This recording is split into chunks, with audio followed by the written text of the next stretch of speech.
Hi, everyone. I'm Jaya Vishwanathan, and you've found the No Brainer podcast where I discuss all things neuroscience in delightful conversations with various experts.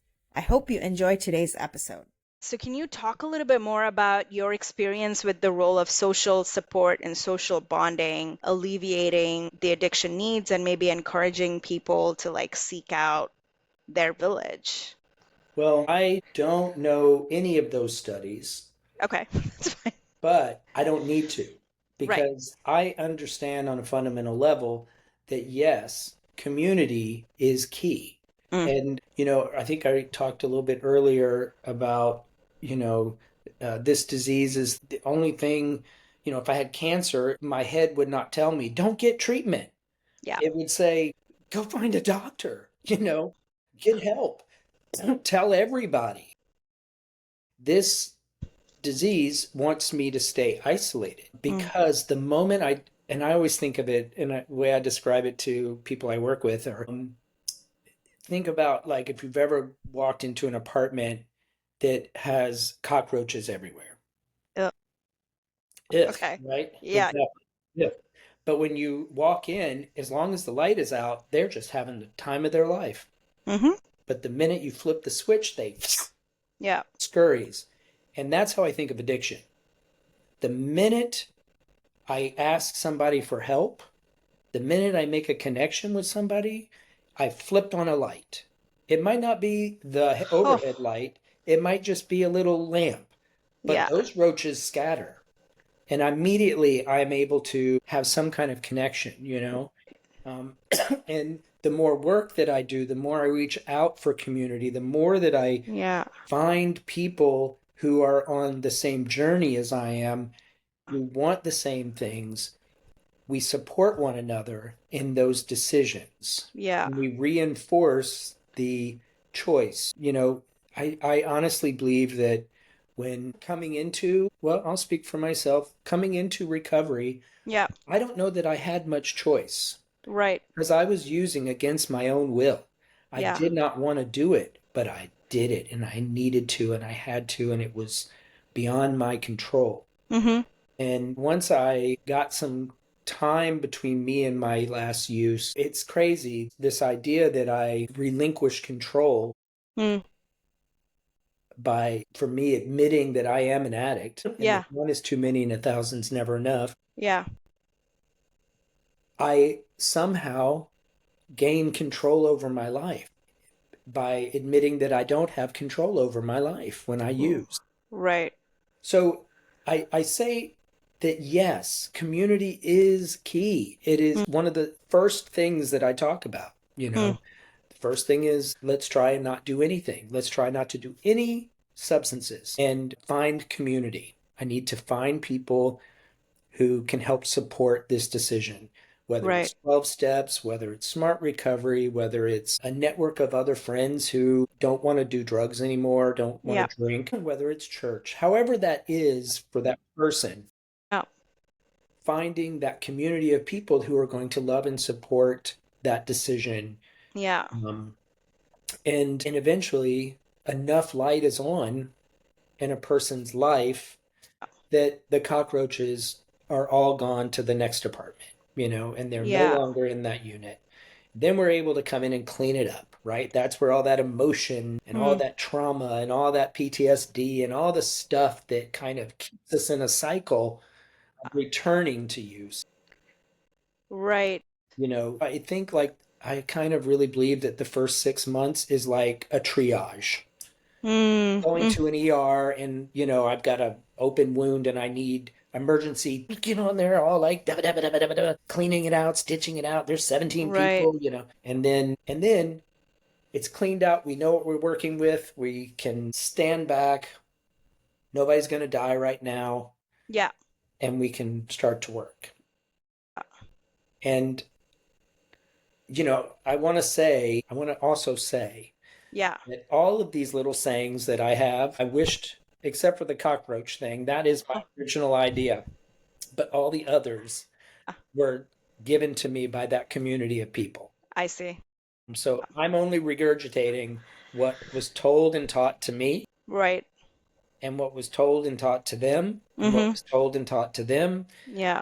And it's, I always like to say to people who are new Yeah. that someone said to me, "Why are you trying to reinvent the wheel? Yeah. We already have all the answers because we're able to stay sober. We've been able to stay clean for years, Yeah. and you can't stay clean for a day or two. So your way isn't working. So why don't you try our way for just a little bit?" And that worked for me. I was like, I Yeah. kind of Let the evidence lead the way. Yeah. the Yeah. evidence lead the way. Yeah, that's really cool. And so I kind of want to segue. I think what you said lines up really well with the question that I am going to ask you, and that's about habit breaking, right? So one of the things I think our brain is very good at is statistical learning, right? Like learning, and we do this as babies, we do this right after we're born, we start making assumptions that things that happen together in time are linked, right? So, There's a booby. and therefore, there's, she must be nice. I like her. I like her. So, and then oxytocin is released, and then, the rest is history. But like it's really good. And so I know that with things like nicotine, like if you smoke at like a bus stop, right? Like every time you walk towards that bus stop, it's like the Pavlov, literally the bell ringing and you salivating kind of thing.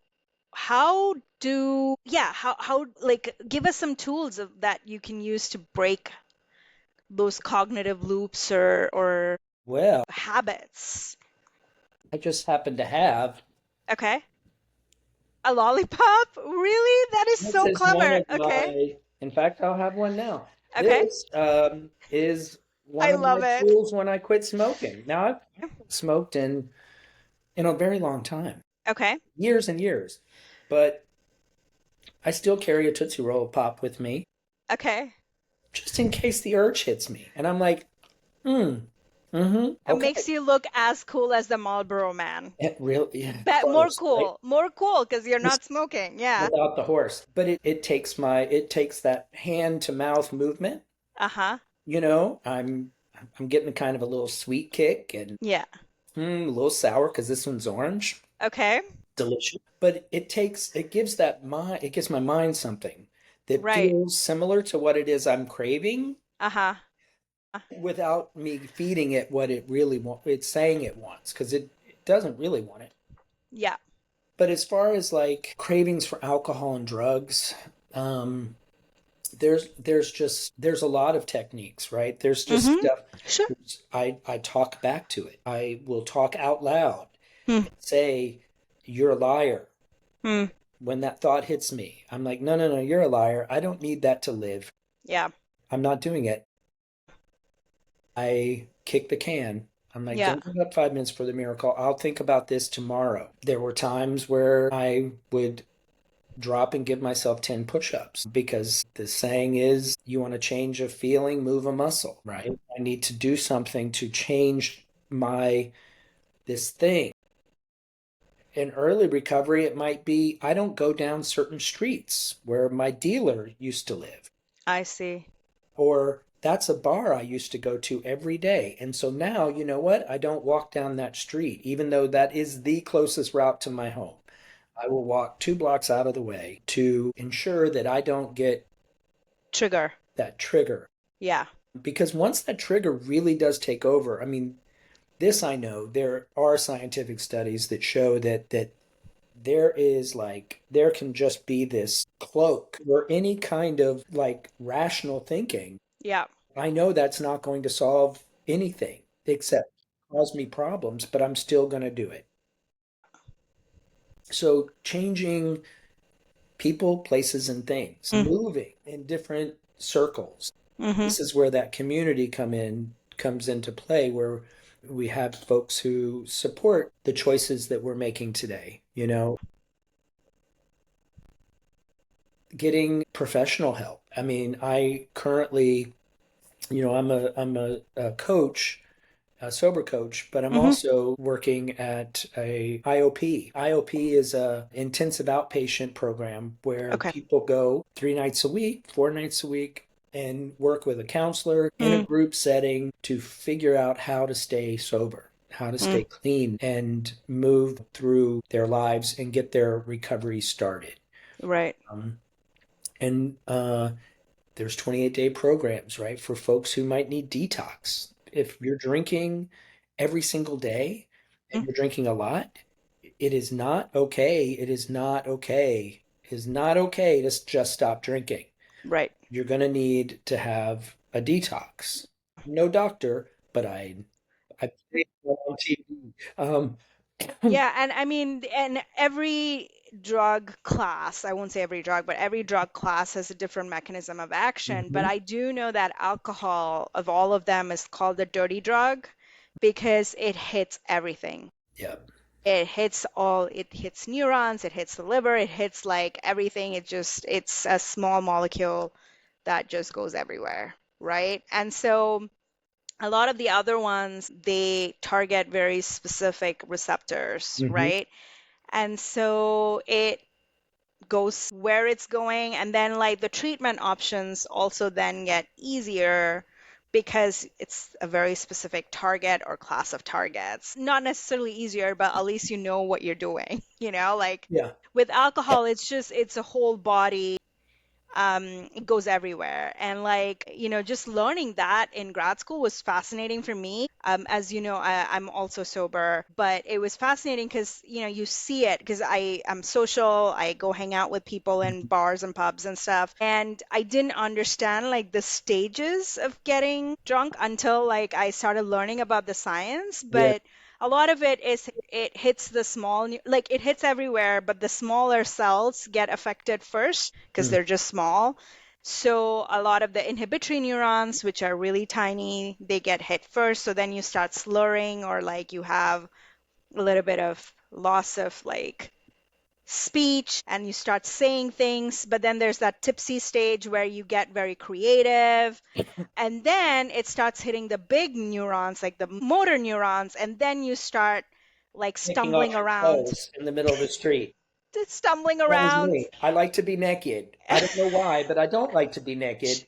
But drunk, I love to take my clothes off in places I'm not supposed to. Yeah.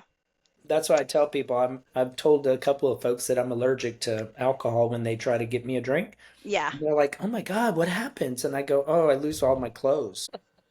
I love that. That's so funny and sassy. Yeah, I should start using that. Okay, so like scientifically too, right? Like I think I was reading that addiction has like three brain stages.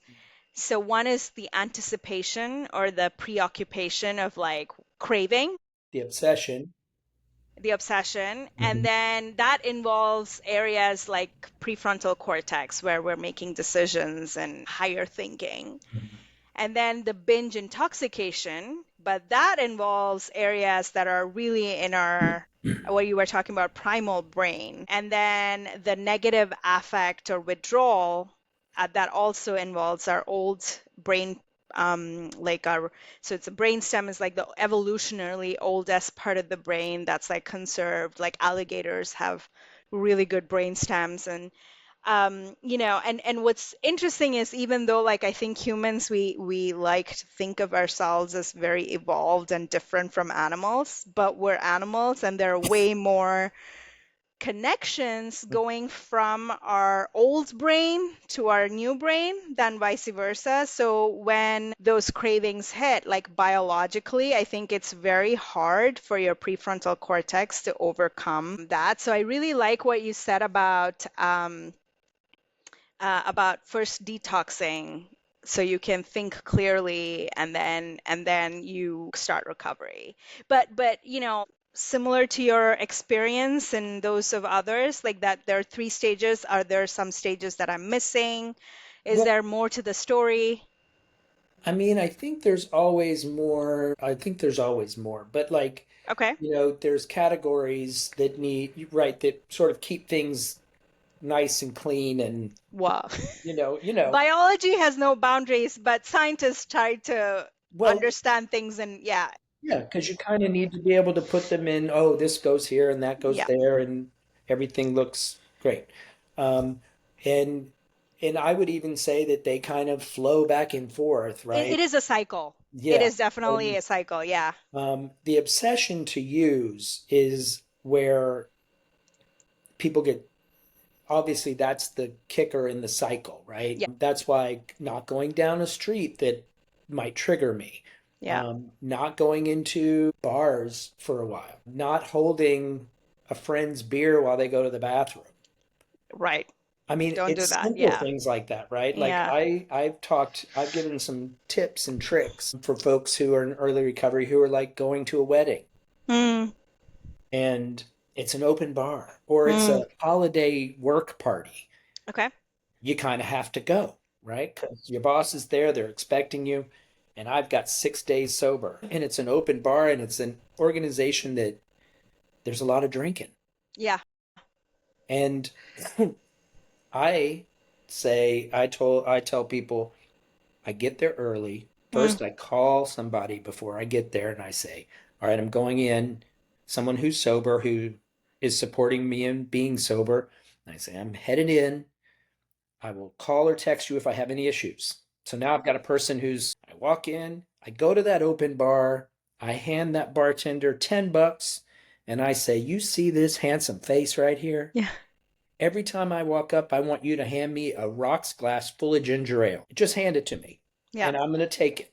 And as long as I have that full glass that looks like booze, Yeah. nobody's going to ask me if I want another drink. I'm there, and I don't even have to say anything. Mm. And as long as the boss has seen me and my colleagues have seen me, once they start to get to that second level of drinking, Yeah.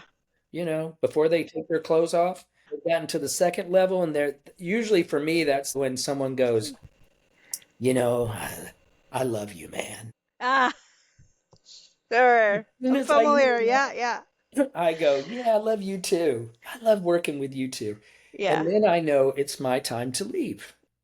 And everybody's already seen me. And I Yeah. sneak right out. I do it that Right. lovely little Irish exit, Yeah. and I'm out the door. Right. So those little tips, right, that kind of help.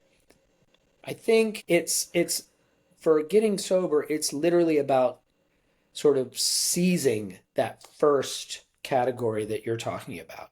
Mm. Because if I don't go through that category, if I don't hit the craving, I Yeah. don't hit the trigger, I am talking to people who are in recovery Mm. continuously through the day. I become friends with them. Yeah. That, what did you call it? Oxytocin. Oxytocin. Yeah. When Love I start hormone. building community, Yeah. those become the people that are important to me, and those are my family. That's Yeah. the people that I want to be connected to, Yeah. and that helps with those cravings, right? Because I have other Right. people who love and support me and want me to be that healthy person. And I want to be healthy for them so that I can support them in their journey too. So as long as I can sort of cut that first piece off, the other two don't even matter Right. because I'm never even going to get to them. So it's about blocking that first piece, which Huh. is changing those pathways. I think you and I talked when we met the last time we hung out, just about how to recreate those. I was saying to you, because you're the scientist, like, I think as long as I can I believe that I can retrain my brain into, I did so much drugs Yeah. in the 80s, 90s, and a little in the 2000s, I like to say that, I got here kind of fried, and I needed to create new pathways. I also needed to understand that the dopamine receptors, I blew those suckers up. Mm. And when a person is used to living in a place where it is always flooded with dopamine, Yeah. just being normal feels depressed, right? Because you've changed the threshold. Absolutely. So I had to become comfortable with the idea that I was going to, at just a baseline, Yeah. what everybody else is feeling normally, for me felt depressed and sad. Right. And I needed to accept that I was going to be that way until my dopamine receptors healed. Yep. And that takes about 18 months when it Mm. comes to what my drug of choice was, which was meth. It takes about 18 months for that brain to kind of Mm. regenerate itself. And so that's where all of those little tricks kind of come into play. Yeah, that's really fascinating too. And I think what you're saying is also like really a hopeful message because I think Hmm. brains are a lot more resilient Hmm.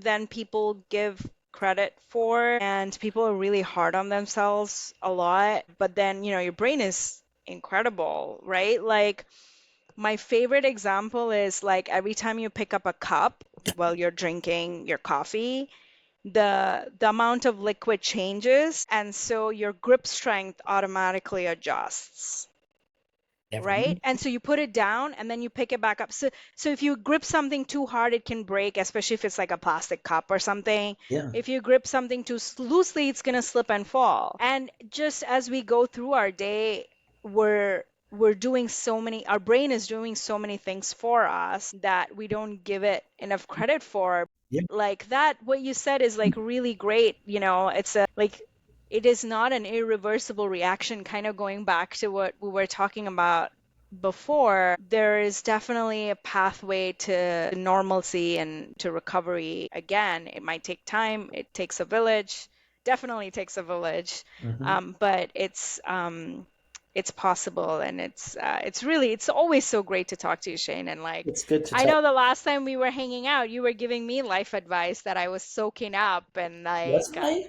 yeah, you were. Yeah, yeah, yeah. You're incredibly, I can't recommend it enough. I'm gonna put it in the show notes, to maybe if they wanna be your clients as you coach people Yeah. through various things. But so anyway, I can talk to you forever, and I look forward to the next time we hang out for Me too. sure. But as we wind down this episode, and you should definitely come back again sometime, but like, do you have any future projects or other final thoughts to share with us today? No, so, I'm just really excited at this new kind of journey. I've been doing Yeah. this work as a volunteer at Whitman Walker Mm-hmm. as a peer group facilitator in their IOP Mm-hmm. for like 10 or 11 years. So when I closed the restaurant and I thought, what's next? Because I'm done with restaurants, right? I'm done with Mm. them. I'm Okay. at an age where I'm really good at it and I do Yeah. kind of love it, but I want to do something else. And I thought, I want to help people, right? Because Yeah. I remember I can think in my own life all of the successes and hardships and, the sadnesses, losing Mm. parents, losing animals, losing friends, Mm. breaking up with people, losing jobs. All of those normal life things, I feel so blessed that I had the opportunity to be present for all of it. Yeah.